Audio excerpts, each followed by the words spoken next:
द्वारका प्रसाद जी, मीना मेरी इकलौती बेटी है और मेरा जो कुछ भी है सब उसी का है। देखिए दौलत राम जी, मैं अपने बेटे का सौदा नहीं करना चाहता। मुझे हीरे जैसी बहू चाहिए, दहेज से लदा हुआ कंकर नहीं। आपकी बेटी मुझे पसंद है, मेरा बेटा आपको पसंद है, और सबसे बड़ा दहेज यही है। तो आइए, हाथ मिलाइए और बात पक्की कर दीजिए। वो तो ठीक है द्वारका प्रसाद जी, लेकिन पहले अपने बेटे से तो पूछ लीजिए। अरे नहीं, उसकी कोई जरूरत नहीं। हमारे खानदान में शादियां बुजुर्गों की पसंद से होती आई हैं, बच्चों की पसंद से नहीं। लेकिन जमाना बदल गया है द्वारका प्रसाद जी। इस घर के चार दीवारी के बाहर बदला होगा, अंदर तो वही जमाना है। चलती हूँ बापू। और जब तक मैं जिंदा हूँ वही जमाना चलता रहेगा। ये आपकी बेटी है? नहीं, ये हमारे माली की बेटी है। नमस्ते। ज्योति, इनकी बेटी से विजय की शादी की बात मैंने पक्की कर दी है। जाओ आशा को खुशखबरी सुनाओ। नहीं अंकल, आशा घर में नहीं है, लता दीदी से मिलने गई है। आओ। अच्छा, द्वारका प्रसाद जी इजाजत चाहूंगा। क्यों? हाथ मिला के बात पक्की करने का इरादा नहीं है? अरे क्यों नहीं, क्यों नहीं। मेरी तरफ से तो बिल्कुल पक्की है। Thank you. अच्छा, मैं चलता हूँ। मालिक। क्या बात है शंकर, कुछ कहना चाहते हो?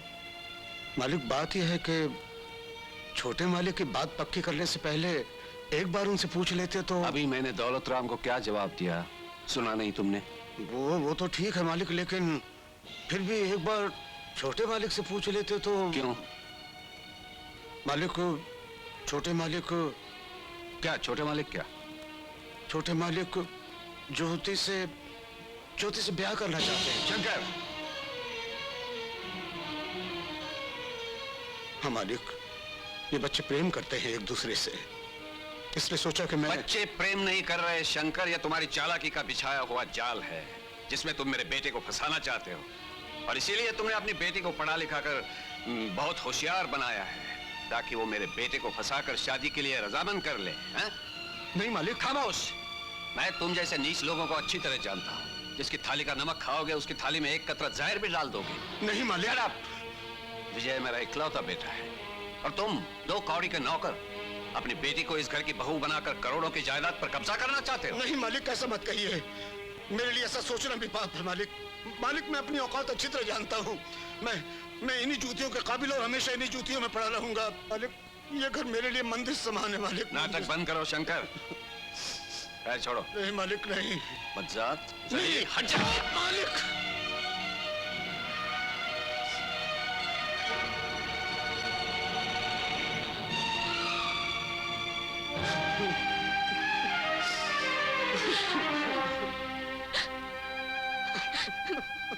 बापू, उठो बापू।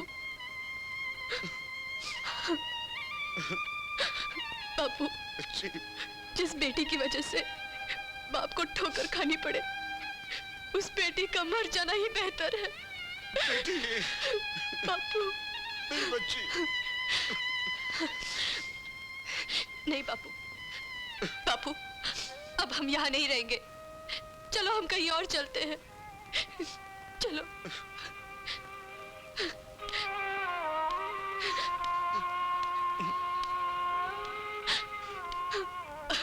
बेटे, जाने से पहले छोटे मालिक का इंतजार कर लेते। बिल्कुल नहीं, मालिक की इस ठोकर ने हमारे सारे रिश्ते तोड़ दिए, और जिनके साथ रिश्ता ही नहीं रहा उनका इंतजार नहीं किया जाता बापू, नहीं किया जाता। चलो। चलो बेटे।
ये क्या?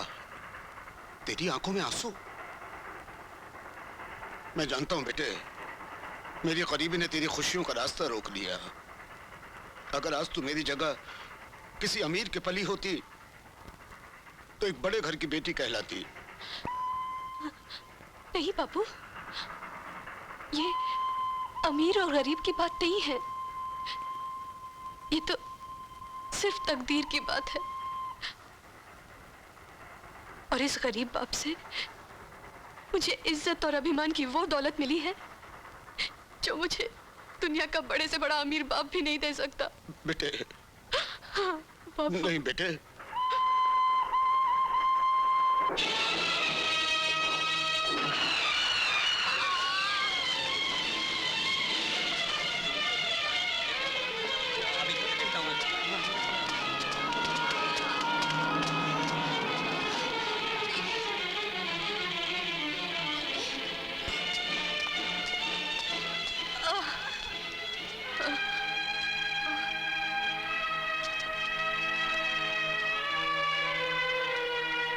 सांस चल रही है, ये तो जिंदा है। इसे यहाँ कौन रख गया?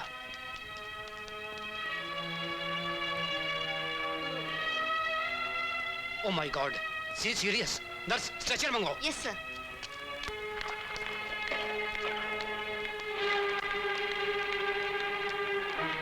डॉक्टर साहब। क्या बात है नर्स? रिलीफ कैंप से ये बॉडी गाड़ी में आई है सर, लेकिन ये मरी नहीं है, इसमें जान बाकी है। क्या? Yes sir.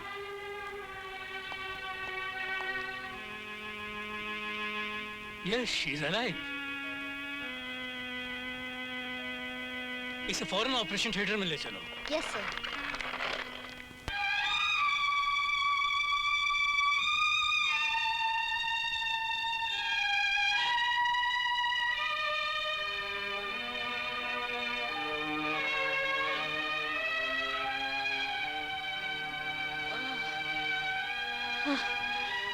बापू।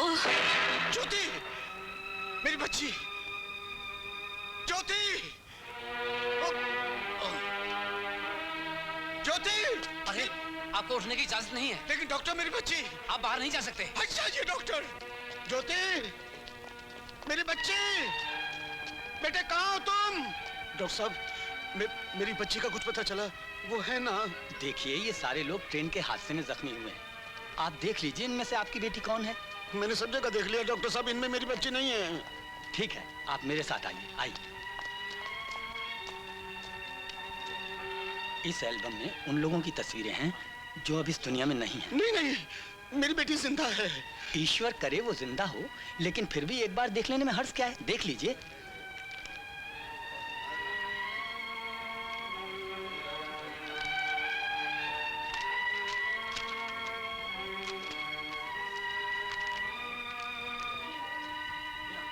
नहीं नहीं, ये नहीं हो सकता, ये नहीं हो सकता। मेरी बेटी जिंदा है, जिंदा है मेरी बेटी, मेरी बेटी जिंदा है। हौसला रखिए। नहीं डॉक्टर साहब, मरने वालों की एल्बम में मेरे पिताजी की तस्वीर नहीं है, और जो लोग जिंदा बचे हैं उनके रजिस्टर में भी उनका नाम नहीं है। ऐसे बहुत से लोग हैं बेटी जिनका पता नहीं है। मेरा ख्याल है तुम्हारे पिताजी को तलाश करने से कोई फायदा नहीं। अच्छा, मैं चलती हूँ। बेटी,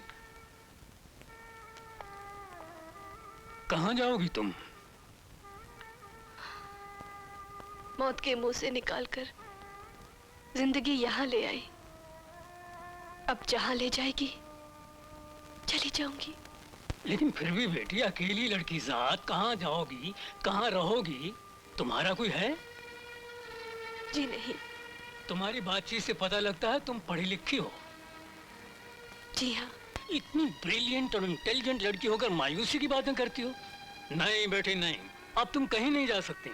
देखो बेटी, ये मेरा छोटा सा नर्सिंग होम है। तुम यहाँ रह सकती हो, काम कर सकती हो, और चाहो तो नर्सिंग कोर्स भी कर सकती हो। देखो बेटी, वक्त और मेहनत का मरहम बड़े से बड़े जख्म भर दिया करता है। बोलो बेटी, क्या कहती हो?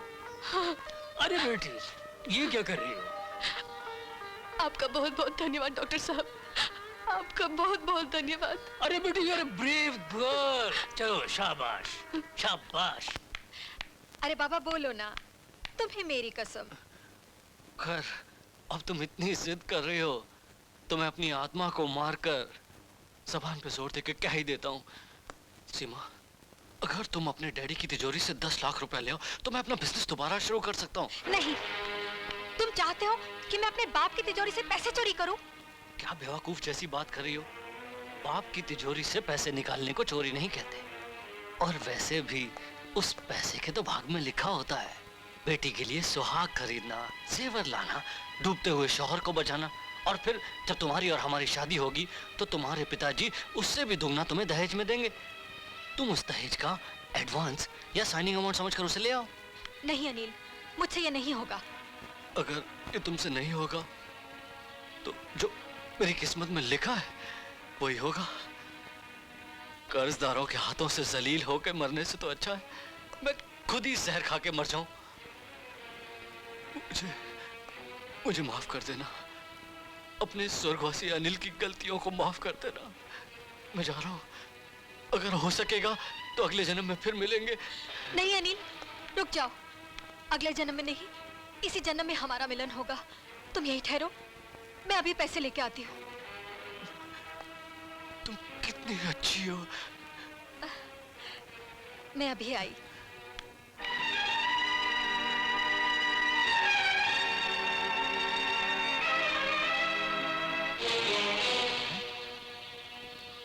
लक्ष्मी, लक्ष्मी, बाहर आओ। अरे क्या हुआ, क्यों चिल्ला रहे हो?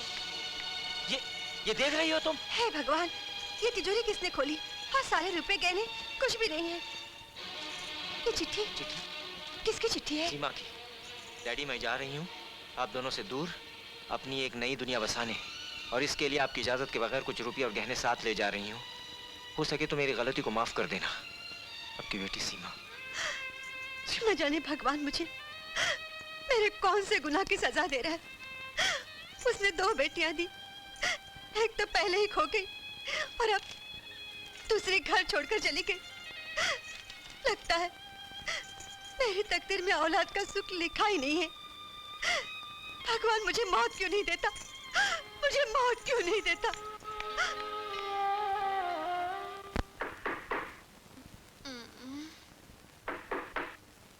अनिल, देखो ना कौन है।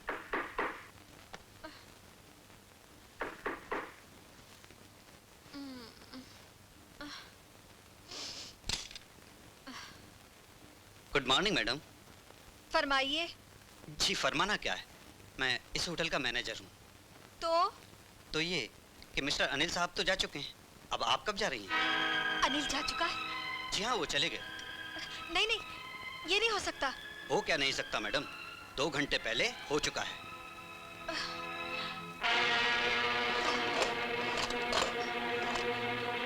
मेरा बैग? चलिए मैडम, अब जरा जल्दी से ये कमरा खाली कर दीजिए, हमारे दूसरे गेस्ट इंतजार कर रहे हैं। अब मैं कहाँ जाऊंगी? क्या आप बता सकते हैं अनिल कहाँ मिलेगा? लगता है अब की बार वो आपको धोखा दे गया है ना? जी, धोखा? जी हाँ, ये उसका फुल टाइम बिजनेस है।